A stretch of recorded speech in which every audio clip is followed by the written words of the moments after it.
I never thought the worst betrayal of my life would come from someone I considered my best friend. And my boss.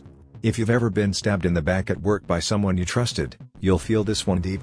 Before I get into the mess that nearly destroyed my career, and honestly, my sanity, hit that subscribe button if you love true style stories about real workplace drama. These things happen more than you'd think, and trust me, this story is going to make you rethink who you trust at the office. My name is Jake. I worked at a mid-sized marketing firm in Chicago. I'd been there for 6 years, and for most of that time, I was the golden boy. I brought in big clients, I mentored the juniors, and I even helped turn around a few campaigns that were on the brink of disaster. People respected me. And the one who respected me most, or so I thought, was my direct supervisor, Laura. Laura and I started as interns on the same day. We were both hungry, ambitious, and sharp. Over time, she climbed the ladder a little faster, but we always had each other's backs. At least, that's what I believed. We used to joke that we were like work siblings, until she blindsided me in the cruelest way possible. It all started changing the day I got offered a position that Laura had been eyeing for years. And that's when the game began. When upper management approached me about the senior strategy lead position, I was stunned. It was a major step up, a title I hadn't even considered gunning for yet. I thought Laura would be thrilled for me. We'd always celebrated each other's wins, right? Wrong. The day I told her, she just blinked. No congratulations. No smile. Just this strange, blank stare, followed by a quiet, "Wow. That's unexpected." At first, I chalked it up to shock. Maybe she needed time to process it. But over the next few days, things started to shift. She stopped inviting me to team huddles. She accidentally forgot to CC me on important client emails. When I walked into the room, conversations died. I felt like a ghost. Still, I tried to keep things professional. I told myself she'd come around. I even asked her, gently, if everything was okay between us. She laughed it off. "Of course," she said. "Don't be paranoid." But I wasn't paranoid. I was being set up. A week after my new title was officially announced, I noticed something odd. One of my clients, one I had personally brought to the company, suddenly requested a different strategist. No explanation. No warning. Just gone. And then it happened again. And again. Within 2 weeks, I lost 3 major accounts. My performance metrics tanked overnight. I started getting passive-aggressive comments from leadership. "Jake, we're worried you're losing your edge. Is everything all right at home?" Something was off. And I was about to find out just how deep Laura's game really went. I started digging. I knew I hadn't dropped the ball. I kept records of everything: email threads, call logs, presentation drafts. So I went back through the files. That's when I saw it: subtle changes to documents I hadn't approved, edits that weakened our proposals, delays I never authorized, all traced back to Laura. She was sabotaging me. It hit me like a punch to the gut. The same woman I used to grab coffee with every morning, who helped me move apartments, who cried when I got engaged. She was quietly dismantling my reputation, one client at a time. And she was smart about it. She never left direct evidence. Everything looked like it could have been a simple oversight. But when you stacked it all together, the pattern was impossible to ignore. Still, without hard proof, I knew confronting her would only make me look paranoid, or worse, guilty. So I waited. I watched. Then one night, I stayed late to prep for a high-stakes pitch. Around 9:30, I heard footsteps. I peeked out from the meeting room and saw Laura at my desk. She was on my computer. I couldn't breathe. I stayed hidden behind the glass wall, phone in hand, recording every second. She was forwarding an email draft I'd written to her own account, then deleting the original. That email outlined a strategy I'd been working on for weeks, a pitch that could land us a massive new client. I waited until she left, then downloaded the security footage and backed up the emails. At that moment, I realized, she wasn't just trying to sabotage me. She was planning to steal my work, and claim it as her own. The next morning, I walked into the office like nothing had happened. Inside, I was boiling. But I needed to play this carefully. Sure enough, at the 10 a.m. strategy meeting, Laura marched in like a queen presenting a crown and pitched my campaign idea, every single slide, every talking point, word for word, as her own. And she nailed it. The execs were eating out of her hand. Nods. Smiles. A few even clapped. She glanced at me once, Just once, with this cold smirk, like she was daring me to say something. I felt sick. I didn't speak up. Not yet. I needed more. She'd gone from passive sabotage to active theft, and I knew if I blew the whistle too early, she'd spin it. She'd make it look like I was bitter. Or unstable. Or worse, jealous. That week, she kept the pressure on. Started dropping subtle comments about Jake struggling lately and how the stress of the new title might be affecting his focus. I heard these things secondhand, of course. She never said them to my face. That wasn't her style. But people started treating me differently. My ideas got questioned more. Meetings were scheduled without me. I'd walk into the break room and the chatter would stop. My gut told me Laura wasn't just trying to steal one campaign, she was trying to push me out completely. Still, I didn't confront her. Not yet. I needed one more piece. So I started setting a trap. I crafted a decoy project, something that looked valuable on the surface but was actually useless. I gave it a flashy name, Project Helix. Then I dropped hints about it during team calls, made sure I left partial drafts accidentally open on my desktop, and casually mentioned it in emails I knew Laura had access to. I even staged a fake brainstorming session with one of my junior analysts, someone I trusted deeply, and made sure we talked loud enough near Laura's office. And sure enough, she took the bait. 3 days later, I got an internal notification that a new folder named Project Helix had been created under Laura's department. I couldn't believe it. She'd cloned my file structure, copied the branding, even pasted in the same mock tagline I'd invented. It was all there, except, of course, the core strategy. Because there was no core strategy. It was empty fluff. The kicker? She had a private meeting scheduled with the execs that Friday. The calendar note said, "Confidential presentation Helix Initiative." That was all I needed. I compiled every piece of evidence, screenshots, timestamps, file versions, the video of her at my desk, and now this full-blown attempt to launch my fake project as her own. But I didn't go straight to HR. I knew better. Laura had seniority, and she had allies. If I misstepped, they'd bury the whole thing, say it was a misunderstanding. So I went to the one person who still had real power and a reputation for brutal honesty, the company's founder, Martin Green. And I told him everything.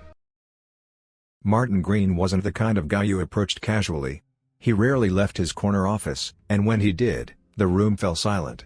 But I knew if anyone would see past the politics and get to the truth, it was him. I requested a private meeting under the pretense of discussing long-term strategic concerns. Vague enough not to raise suspicion, but urgent enough to get me on his calendar. When I walked in, Martin didn't even look up at first. "You've got 10 minutes, he said, flipping through a folder. I took a deep breath and said, "I think there's something you need to see, and I believe it directly affects the company's integrity."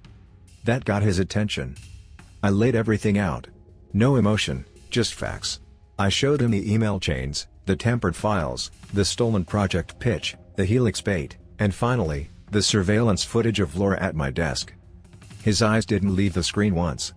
When the video ended, there was a long silence. Then, he leaned back in his chair and muttered, "Jesus Christ." He asked a few pointed questions, timelines, project access, my own documentation. I answered everything. He didn't say much else. Just, "This stays between us. For now." I left his office feeling like I dropped a bomb with no idea where the shrapnel would land. For the next 48 hours, nothing happened. Laura strutted around the office like she was untouchable. People still whispered when I passed. But then, on Friday morning, the day of her confidential Helix presentation, an all-staff meeting was suddenly called. Mandatory attendance. No agenda. I knew the storm was coming.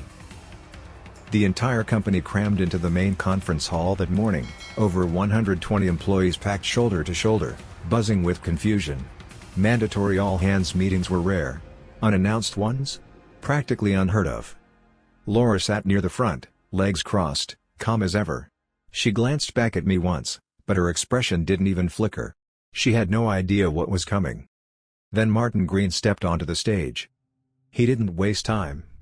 He began by talking about integrity, how it was the backbone of the company, how they had built this firm on trust, and how recent events had forced leadership to take a hard look at some very serious allegations. The room went still. He didn't name names. He didn't have to. But as he spoke, I could feel the shift in the room. Head slowly turned toward Laura. Whispers started. Her smile tightened. Her foot stopped tapping. Then Martin dropped the hammer. A senior manager had been suspended indefinitely pending an internal investigation into intellectual property theft, sabotage, and ethical misconduct. All client meetings under that manager's oversight were to be redirected, effective immediately. People started murmuring louder now. And Laura. She just sat there. Frozen. Her skin pale. Her mouth slightly open. It was like watching someone implode in slow motion. Martin stepped down without a word of thanks or explanation. Just silence. Cold and final. Laura was escorted out 10 minutes later by HR. She didn't even look at me. And just like that, the office's power dynamic flipped. But the story wasn't over, not by a long shot. Because what happened next nearly cost me everything. Again. After Laura was suspended, I expected relief, maybe even some quiet congratulations from colleagues. Instead, I was met with cold shoulders and suspicious glances. Word travels fast in an office, and soon a whisper campaign began about my ambition and my role in Laura's downfall. People started avoiding me like I was radioactive. The junior staff I once mentored suddenly had nothing to say. Even my closest friends at work became distant. It felt like the whole office had turned against me. Why?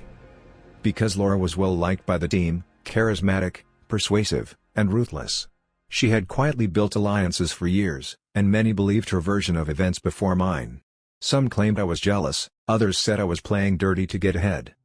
Even Martin, the founder, seemed to step back, unwilling to publicly defend me. I was isolated, my reputation on shaky ground despite the evidence I'd handed over. And then the client I thought I'd secured after the Helix presentation pulled out at the last minute. They said they wanted to go in a different direction, but I knew better. I was being burned. One evening, after a particularly brutal day, I sat alone in the office, replaying everything in my mind. The betrayal. The lies. The loneliness. I thought about quitting, walking away from the career I'd worked so hard to build. But then my phone buzzed. A message from an unexpected ally. Someone who had been watching the chaos unfold, quietly, from the sidelines, and was ready to step in. The message came from Emily, a quiet analyst who had been with the company longer than most but kept to herself. She wasn't part of the in crowd, never made waves, but always did her work impeccably. I barely spoke to her beyond the usual greetings in the hallway. Her text read, "Jake, I know what's been happening. I have some information that might help. Meet me after hours in the cafe across the street, alone." At first, I hesitated. Trusting anyone right now felt like stepping into a minefield. But something in her message sounded genuine, like she'd been silently observing the truth and wanted to help. That evening, I slipped out of the office and met her at the small, nearly empty cafe. She looked nervous but determined. "I've seen some of Laura's emails," she said, pulling out a flash drive. "She's been covering up more than just what you know. There's a whole network of back channels, payments to outside consultants, inflated budgets, fake projects. This goes way beyond you and me." My heart pounded. If what she said was true, it could blow the lid off a corruption scandal inside the company. But it also explained the backlash. Laura's reach was deeper than I'd imagined. Emily handed me the drive. "Be careful. Some people will do anything to keep this quiet." As I drove home that night, I realized the fight wasn't just about my job anymore. It was about exposing a toxic culture and deciding how far I was willing to go to survive. That night, I stayed up until dawn sifting through the files Emily had given me. There were emails, spreadsheets, even scanned invoices, all pointing to a web of shady deals orchestrated or covered up by Laura. Fake consultants paid out of company funds, client budgets mysteriously inflated, and bonuses awarded to phantom employees. The more I uncovered, the clearer it became. Laura had been running a covert operation within the company for years. She wasn't just trying to sabotage me, she was embezzling money and manipulating projects to line her pockets.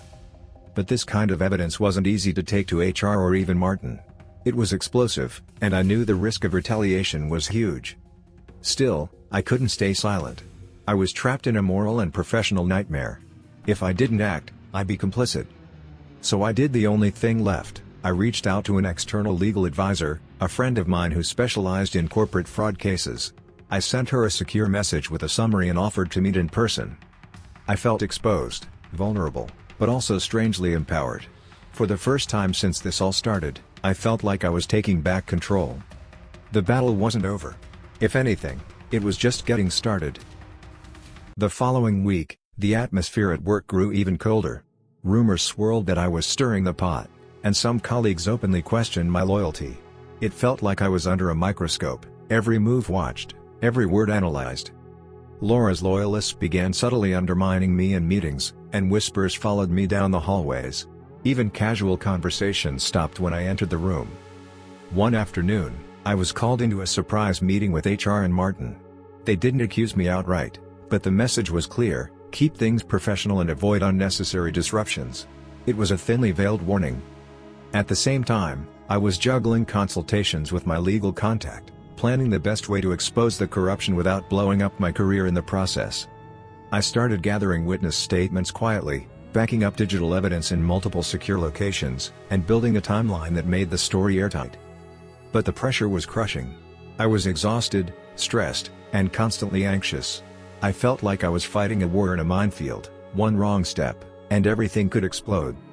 Yet, despite the hostility, I refused to back down. For the first time, this wasn't just about me, it was about justice and truth in a place where they seemed to have no place at all.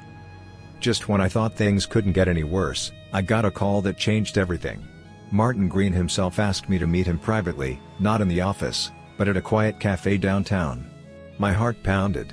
After all the tension, I wasn't sure if this meant support or a final warning. When I arrived, Martin looked tired, older than I'd ever seen him. He slid a manila envelope across the table. Inside were documents I hadn't seen before, audits, emails, and contracts involving not just Laura, but several other high-level executives. It turned out Laura was just one piece of a much bigger puzzle, a system of corruption that reached all the way to the top.